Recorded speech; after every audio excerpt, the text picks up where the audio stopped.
system, that being in the state of Massachusetts. He found the Prussian system and he brought it home.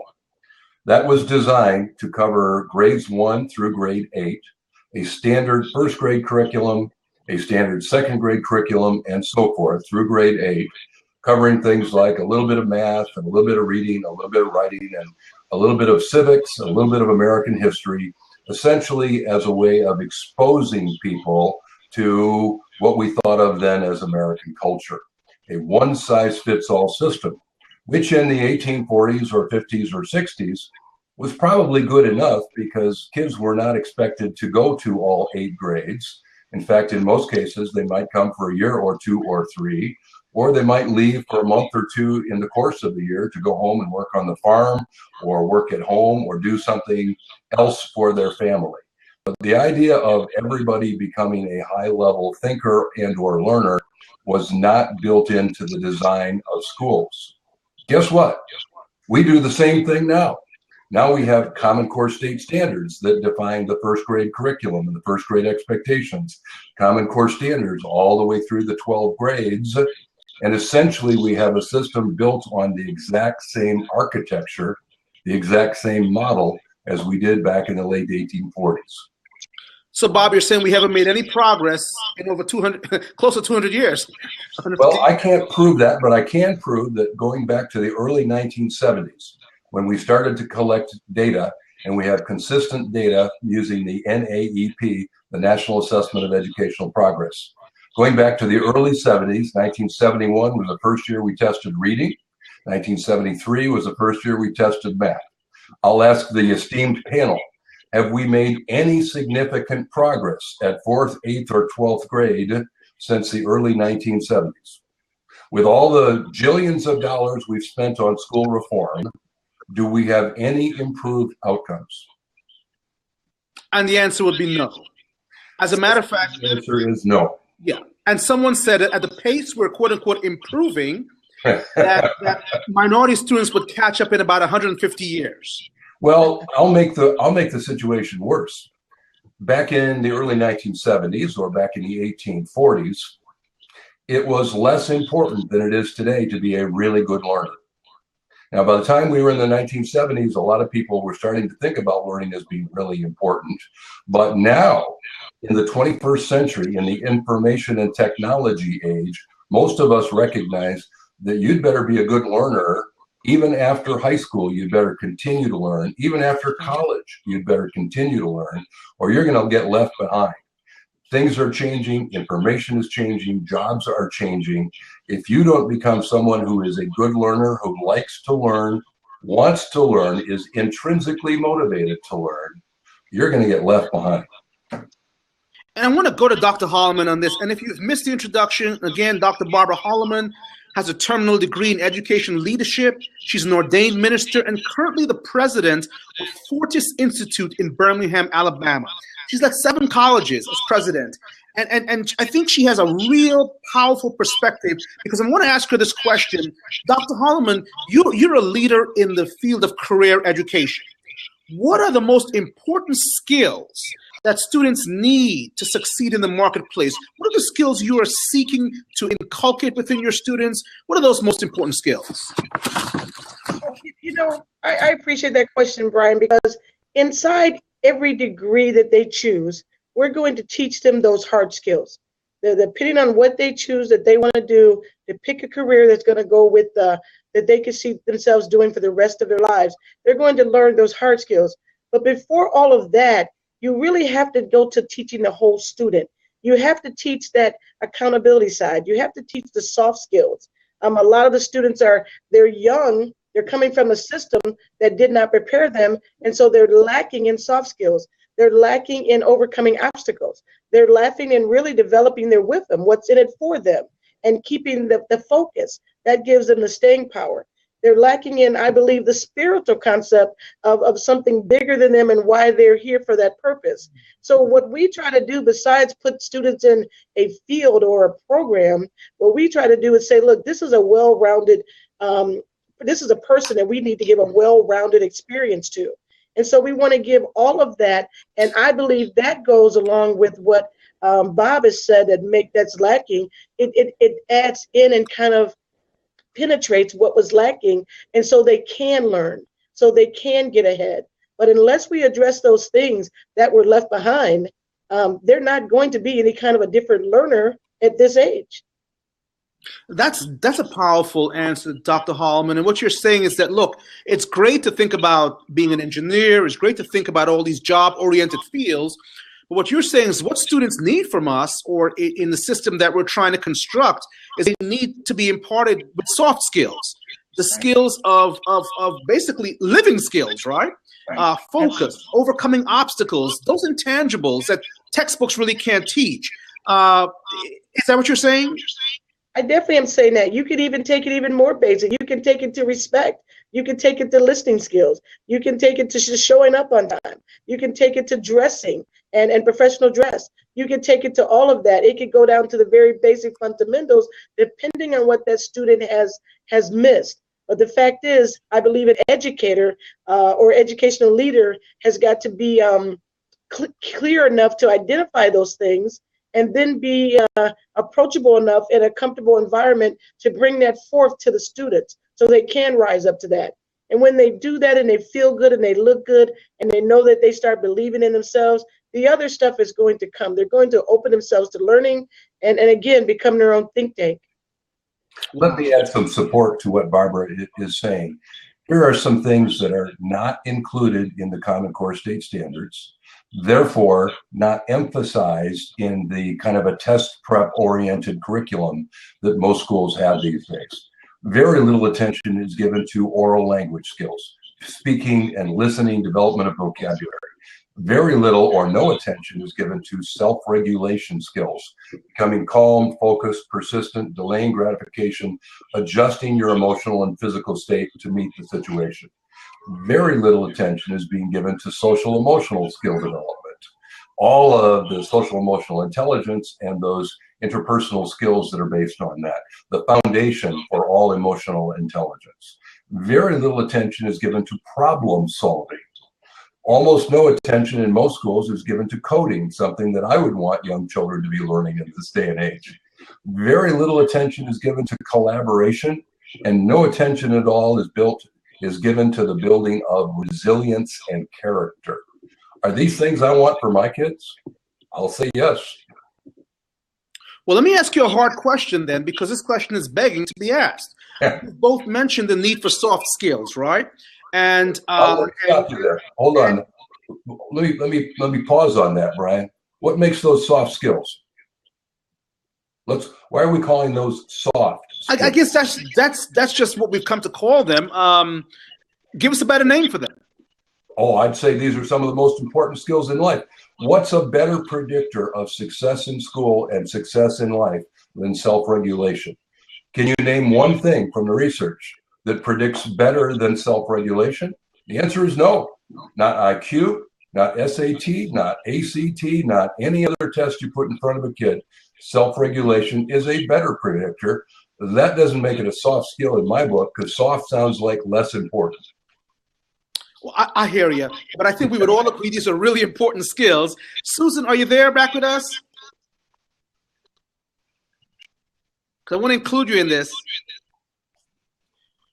I'll wait till Susan comes back on board. But here's the problem I'm having, or I hear from other people. You've all mentioned focus, self-regulation, resilience, delayed gratification, right? These are all extremely important skills. Both of you have mentioned them. Dr. Hollman mentioned spiritual, the sense of just being connected in that way, character development, and all of this, working with people, collaborative working, all that is great. Resilience. But see, here's the question.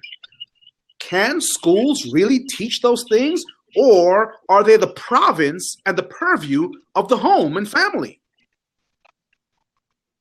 I'm glad to jump in. I think there's no question that schools can teach and hopefully support what is also being taught at home. But let me give you a specific example about which I have data. There was an international test called the PIACC that was done about a year ago. It's done by the OECD, Organization for Economic and Community Development. that does all of the international tests with which we are familiar. And the PIACC was not a test of one grade level. Instead, it was a test of this group of people we call millennials, ages 16 to 34. They looked at 22 advanced nations, and they looked at the millennials in 3 areas: literacy, numeracy, and problem solving. Where did United States students come in comparison to these other 22 nations in literacy, numeracy, and problem solving? And the answer is literacy, we came in number 16 out of 22. Mathematics, dead last, tied with the Slovak Republic. Problem solving, a new area of testing and study, dead last, also tied with the Slovak Republic. We have data that says American millennials, the kids who are going to be in the workplace for the next few decades, compared to other countries, have the lowest level of problem solving skills. Why didn't this make the cover of every magazine and the headline in every newspaper? This ought to disturb somebody. It's a good question. Dr. Hollman, you want to jump in here with an answer to that, or you want to make a comment on are these skills taught in the home primarily, or can they be communicated in schools? And if so, how? Well, there's no doubt that they have to be taught at home. I mean, that's where our foundation comes from, whether we like it or not. But the fact is that it's not been done.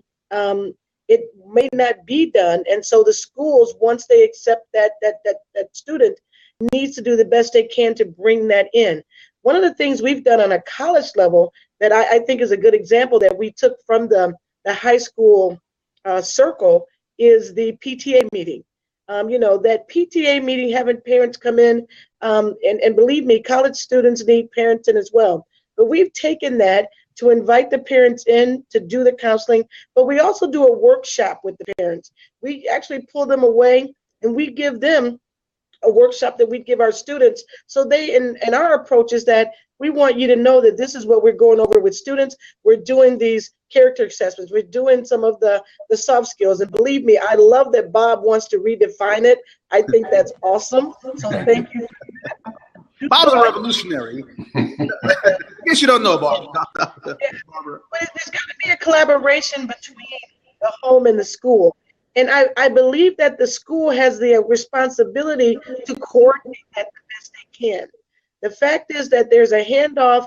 Every time a student comes to that school, there's a handoff from the parent to the school, and the school has the accountability to bring that in. And anytime you can bring parents in and not just meet with them, give them something too that they can use. Again, they may be a product of what they did not get.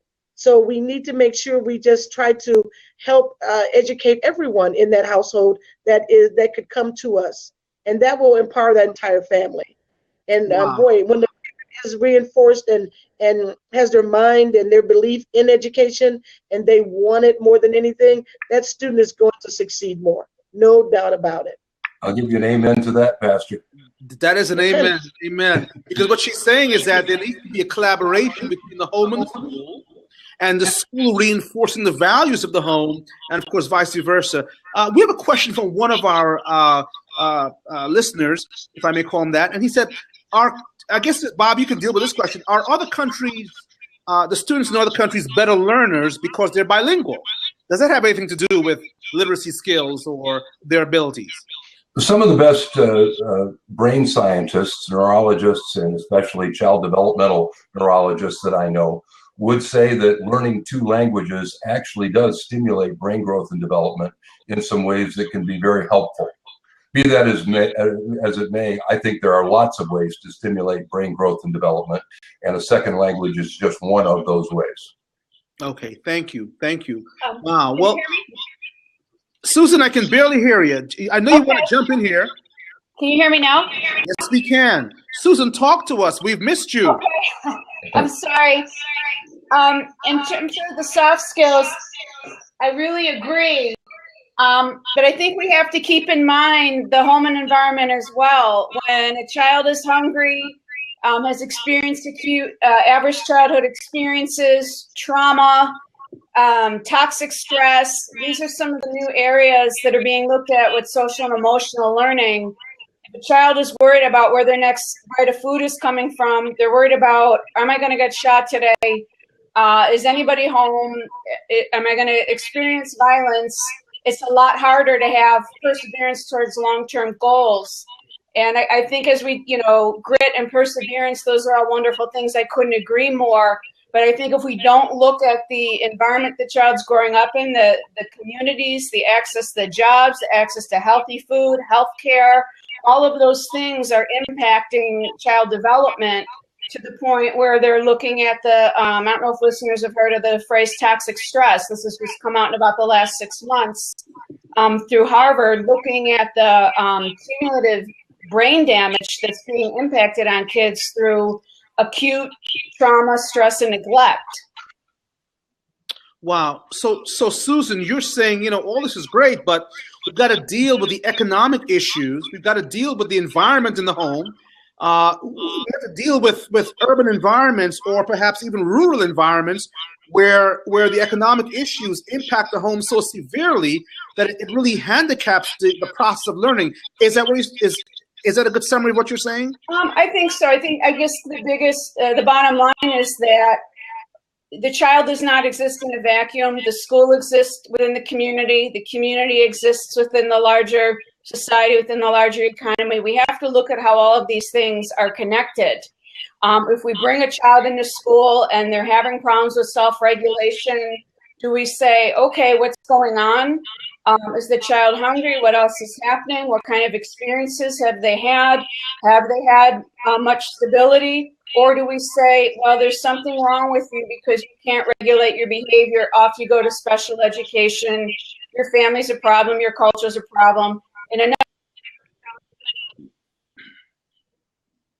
nutshell, are we going to deficit thinking, where there's something wrong with you, there's something wrong with your family, your culture, your language, your people, and without looking at the bigger issues. So I think educators have to look beyond simple behaviors to the social context that they exist in. Well said. So we can't ignore the society we can't ignore just the entire context. Whether it's the home, whether it's the community, whether it's just even the nation itself. Dr. Hollman, you've seen a lot in your time in terms of kids in poor neighborhoods. You've given your life in many ways to really working with children and trying to bring them out of those places. Give us a sense of what it takes to impact a community on the economic stress in a positive way. Wow, what a large question, Brian, and a great question. I love what my colleagues are saying. They're saying some great stuff, and I can only add, but one of the uniform characteristics that we're talking about here is connectivity. We've got to connect. You've got to bring in absolutely everyone that you can. It does take a village to raise a child. It definitely takes one to educate a child. So as much as I don't want to bring politicians into this, you have to find some politicians that are passionate. You have to find the pastors, you have to find the motivational influencers, you have to find those mentors, you have to find those presidents, those authors, all the educators, and go to the student. You got to find a way to go to them. We can no longer sit and wait for them to come to school and try to assess the problem and hire counselors and give them access to doctors and things like that. And I love what Susan has said about just meeting that need, whether it's hunger, whether it's abuse, whatever it is, we have to go to it and see it. I'm amazed that we want we'll bus students everywhere, but God forbid we go to their neighborhood. It is an amazing disparity there when we look at that. We have to go there, we have to get with them and let them know that we care. We simply do. Maya Angelou said it a long time ago, people do not care how much you know till they know how much you care. And you have to go to the neighborhoods, to the churches, to the community centers, and associate with them and be present with them and not be better than them, be wiser than them, and they will see that. And if you go get them, they will come. And I believe that it's no longer a build it and they will come kind of climate. You must go get them and you must connect with them, and then they will come. And you'll have a chance to do all the things that we're talking about. So you see an aggressive step by the schools and educational leaders and business leaders and political leaders to get into those communities and see what's actually going on. Right, to get in there and not to go and show face, not to go and say I went, to actually go and produce some events that they need in that community, to go there and to actually host that, to support that, not only just spiritually, financially, and emotionally, but just to be there and take that to them to where it counts. And I think the only way you can do that is to go there and be a part of it and see. I mean, I've done it at this school here.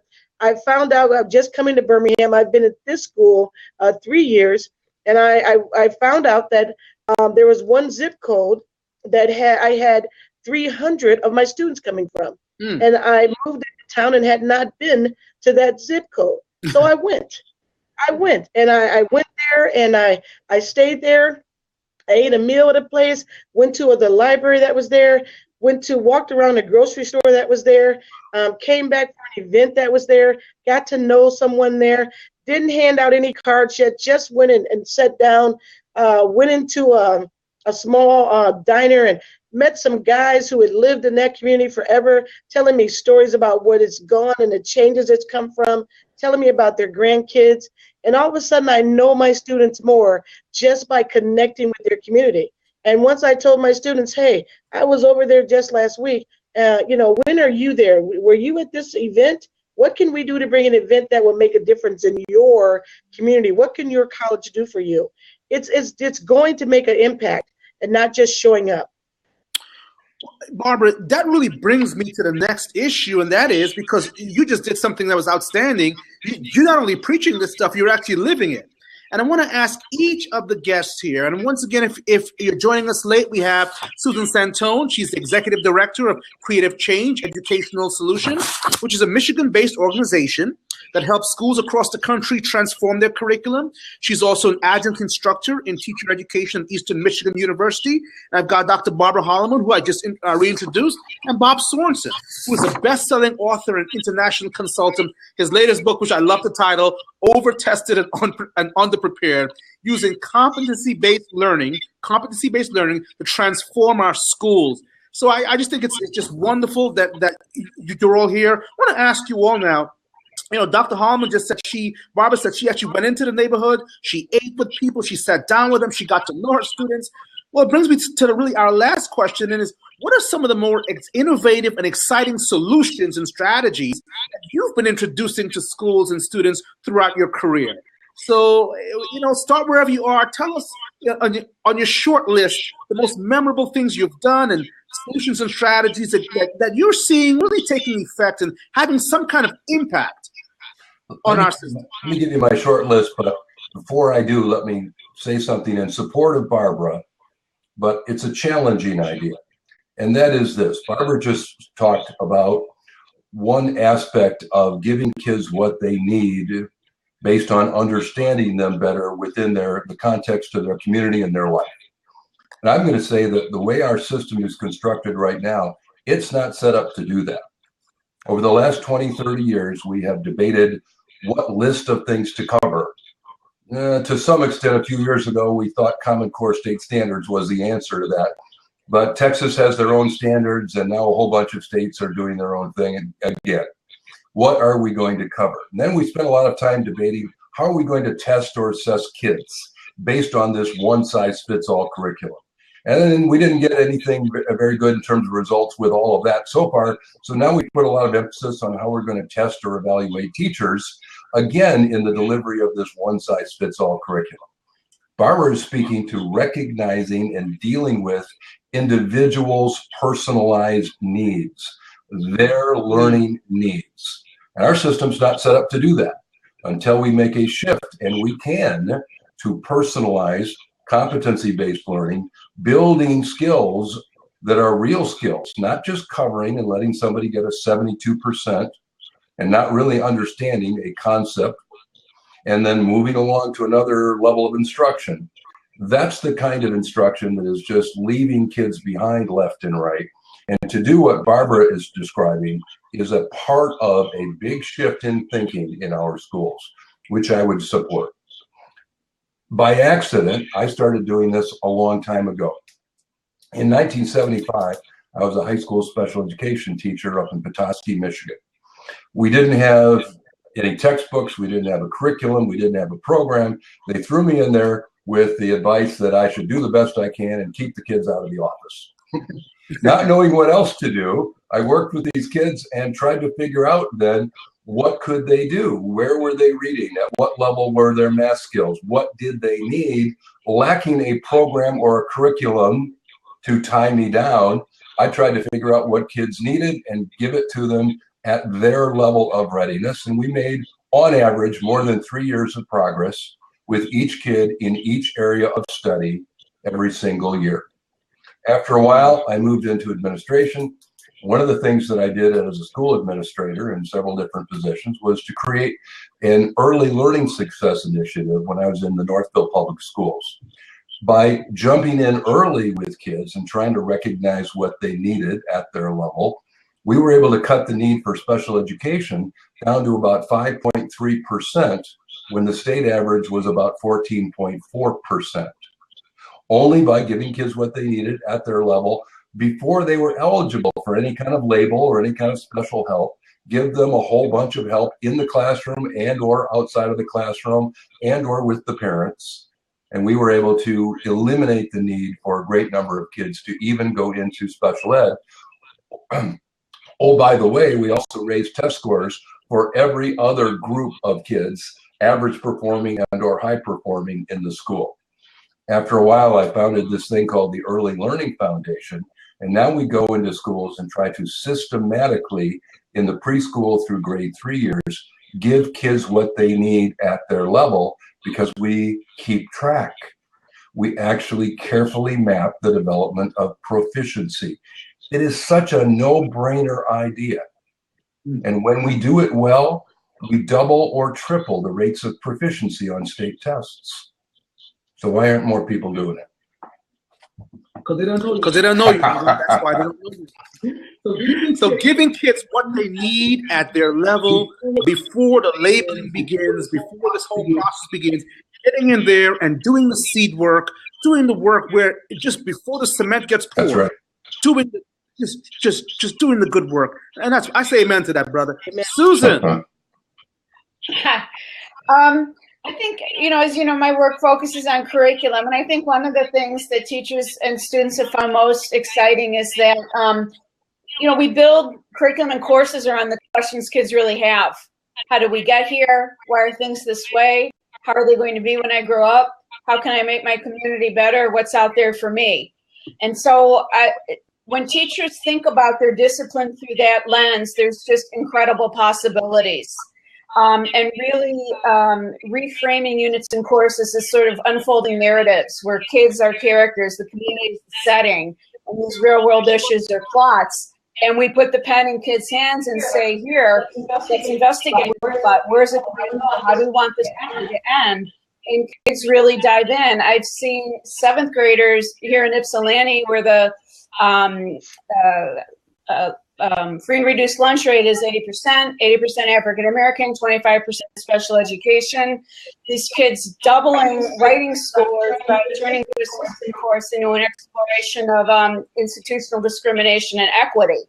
These kids are covering college level material, going deep. I'm not talking about posters and kumbaya. I'm talking about the real thing, the real deal. Kids talking about this, writing about it beautifully, and then mastering Common Core along the way. So talk about competencies, but the competencies matter in terms of what this community is about, where they would like the community to go.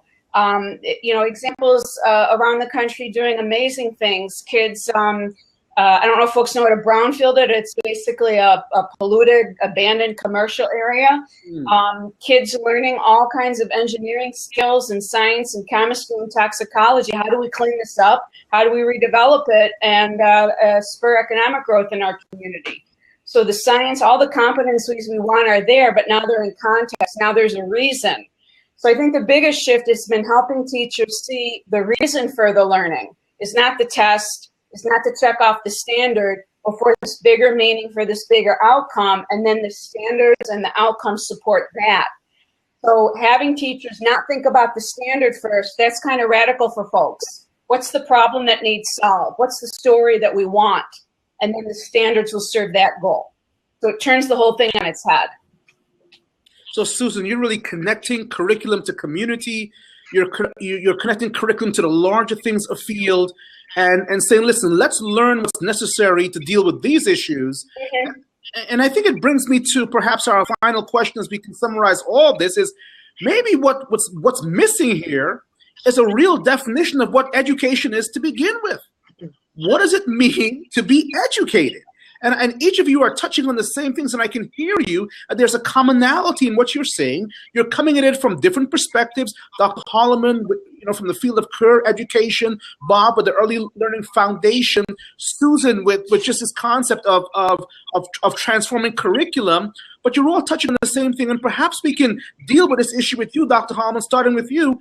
What does it really mean to be educated at the end of the day? What is the educated child or student? What is education? Was that to me, Brian? Yes. Okay. Thanks. I didn't hear who you directed that to first. Wow. That education is simply this. My colleagues are covering all of the criteria of the assessments and the test and the tracking. I think that's important. We definitely need that. But I think when you define education, is that education is that mindset of wanting more, envisioning more, I can learn more, and these are the exact steps to get to that. I think that it's the vision that the student has that sets the education pursuit. And I don't know if I can define education to that, but I do know there has to be a vision. And I believe that vision can start very early in its child's age. I believe if the things that we put here today that we can continue to collaborate on and other people take and build upon, we will start at a very young age to get that student inspired and to envision their own level of thinking and creativity and what they want to do and where they add and what's their value. And if we can start talking that, we will inspire thinking that we have not begun to see. Wow. So you really tie education into vision and giving the child, this is wonderful, a vision that then everything unfolds out of that vision. So the vision is really the birthplace for everything that they'll be doing. It connects everything educationally for them. Wonderful. Well said. Bob? I'd start with a rephrasing of your question, because I'm not sure that the same educational outcomes are necessary for every child. I think different kids might need some differences in their educational outcomes to really serve the potential that they have as an individual human being. So I know that the way our system is organized right now, we're pretty much organized around test scores and the curriculum that might get us to test scores. But in reality, our test scores haven't improved one lick since the early 1970s. So even in that limited goal, we are pretty much coming up short. I would expand the definition of good education to include a lot of choices for individuals, but I would also put some things in there that are significantly absent now. I would put things like character and resilience in there. I would put things like intrinsic motivation and a love of learning in there. I would put things like an absolutely solid foundation for things like reading, oral language, basic mathematics understanding, basic number sense, things that we are not doing well right now in our system at all. I would put social emotional skills high up on my list of priorities that are important for almost every human being. These are some of the things that I would love to see for my kids that would allow them to build the strength and the individual skills so that they can go out and be a learner, not for some silly little test score, but for life. Thank you, Bob. I really appreciate it. So defining it differently, but taking it away, wresting it away from this quote unquote standards based issue, and out of just destroying. Bob is being kind. When we first spoke, he called the entire system nonsense. This is just nonsense. Let me add another word and see if you would agree to it.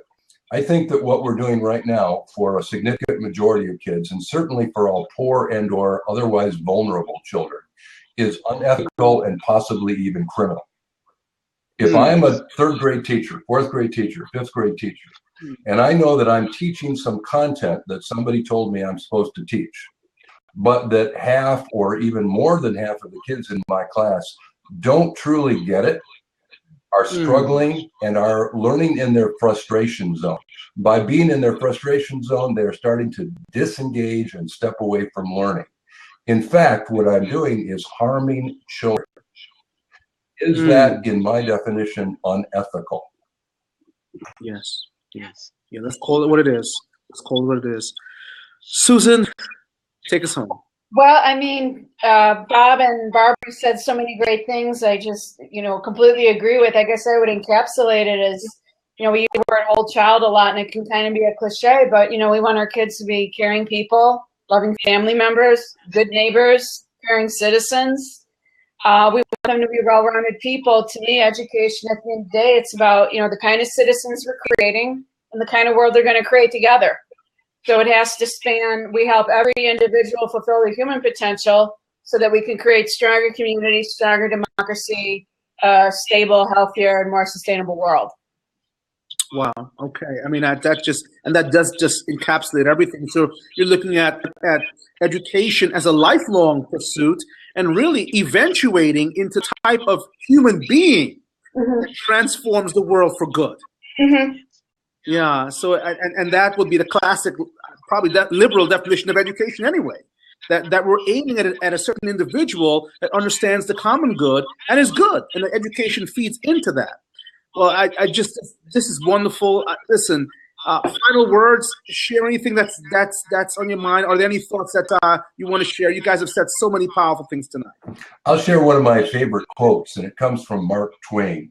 And it applies to this conversation because we've been sold a bill of goods. We've been arguing about the wrong things. We've been delivering a system that's based on coverage and one size fits all that hasn't worked for a very long time. Here's a Mark Twain quote that I particularly like. He says, "It's easier to fool people than it is to convince people that they have been fooled." I'm going to say for at least the last 56 years, we've been fooled by the school reform business into making it a high-pressure, one-size-fits-all monster that is not serving the needs of our kids. Thank you, Bob. Thank you so much. Dr. Hollman, Barbara? Excuse me. Well, I definitely had to add Bob and Susan to my heroes in education list. And I'm so proud of you, Brian, and appreciative of you for making this happen. I think that my last closing comments would be is just that, this is a good forum of just that we care about the education system. If others could take this forum and duplicate it everywhere, duplicate it absolutely everywhere, and ask some of the pertinent questions, and great questions, by the way, and get colleagues and the leaders in education to really respond and to really act. And then just think if we could just magnify this and at the same time institute an initiative worldwide at the same time in different communities and then track that. I just think that it's time for change, and I just want us to do something big. And let's not underestimate what we do together, And I'm totally in. And I appreciate being on this panel of leaders and experts. Thank you so much, Barbara. Thank you, Dr. Hollman. Susan, please. Well, likewise, I want to thank everybody for participating, and Brian, you for organizing this and offering such great questions. I guess I'll leave a thought with my pre-service education students. We hear the mantra that, the purpose of schools is to make kids competitive in the global economy. That's the purpose of that's a mission. That's a mission statement on the U.S. Department of Education's homepage, to make kids globally competitive. I think we have to remember, with all the good things we've talked about, that the purpose, we need to reclaim the democratic purpose of schooling, that we need to be focusing on helping kids be cooperative in a global society, not just competitive in a global economy. The ranking and sorting, the hierarchies, we're all in this together. It's time to reclaim the civic mission of schooling, the original vision of schooling, to better the republic. Economic competitiveness, jobs, of course, are a critical part of that. Don't get me wrong, I'm not being naive, but what kind of world, what kind of economy do we want to have? And will that economy, will that world meet the needs and support the needs of all people? Amen. Well, I just want to, I'm not normally speechless, but I am right now. And my wife would probably be very happy to think I'm actually speechless at some moment. But I must say to all of you, I've been so enriched tonight by what each of you have said. We've laughed, we've joked some, but in the heart of each of us, there is a striving, there is a discontentedness, there is a mission that each of us has, and I can feel it in your voice. There's an edge, no matter how we try to hide it or just maybe cover it over just a little bit. Bob doesn't try too hard, but we understand something has gone terribly wrong. Right. And the lives of children are at stake. This is not about getting into the right college and getting into the top school, and it's not about that. This is about, as I think Bob put best, dealing with a very unethical issue. And I think all true revolutions, and I use the word guardedly, but all true changes begin this way, with good people coming together and deciding we need to have a conversation about this. You know, when the Articles of Confederation were expiring and they were just doing a terrible job, it was Washington and Hamilton and the Annapolis people coming together to have a conversation and saying, hey, we need another revolution, a quiet one, but this can't live. So everywhere you see change in our nation or across the world, it begins with a seed conversation. It is my hope that this will be a seminal moment for us, that other like-minded individuals who love children, who love our nation, who love fairness, who love the concept of equity and equality, would want to come on board with us and maybe watch this. I'm going to post this everywhere, okay, guys, with your permission, okay? And I'll give you all links where you can post it also, but so people can see that, there are others who think this way. And just perhaps, as Barbara said, who knows with this seed moment how big this can all be. But what we cannot do is simply go back to our homes and say, good conversation. Right. We need to act. And I would hope that the four of us would stay in touch on this issue, because each of you have so much to offer. And that is not the perfunctory statement. It is really true. And we can keep enriching each other and keep strengthening each other in this good fight. It's a good fight. It's a good fight. And I think finally, as I bring this to a close tonight, I used to love the film series about the civil rights movement. But the name of the series is called Eyes on the Prize. And it came from the Negro spiritual, keep your eyes on the prize. And each of you so eloquently have articulated what that prize is. From Susan Santone, who's doing great work in Michigan with curriculum, to Bob Sorensen, who's doing great work in the schools and writing books and putting them out there. And Dr. Barbara Hollman, who's going into neighborhoods, who is championing career education across the nation, giving people a different way to make their own humanity and fulfill their true potential. All of this happening, I want to encourage you, keep your eyes on the prize. Keep your eyes on the prize. Amen. Because God is doing great things through all of you. I thank you so much tonight. You brought the preacher out in me, but that's okay for a moment. I really am just so empowered by what I've heard. And hopefully we can just continue this good work together. Thank you, thank you, thank you. Thank you all. Make yourself available. Thank you. Bob, nice meeting you. Susan, nice meeting you. Likewise. Hope our paths cross again soon. They will. Definitely. They definitely will. God bless all of you. Good night. Okay, good night, everyone. Good night. Good night. And safely home, Barbara. Right. Bye-bye. Bye. Good night. Good night, Bob. Thank you so much again. You're welcome. Thank you. Good night. Good night.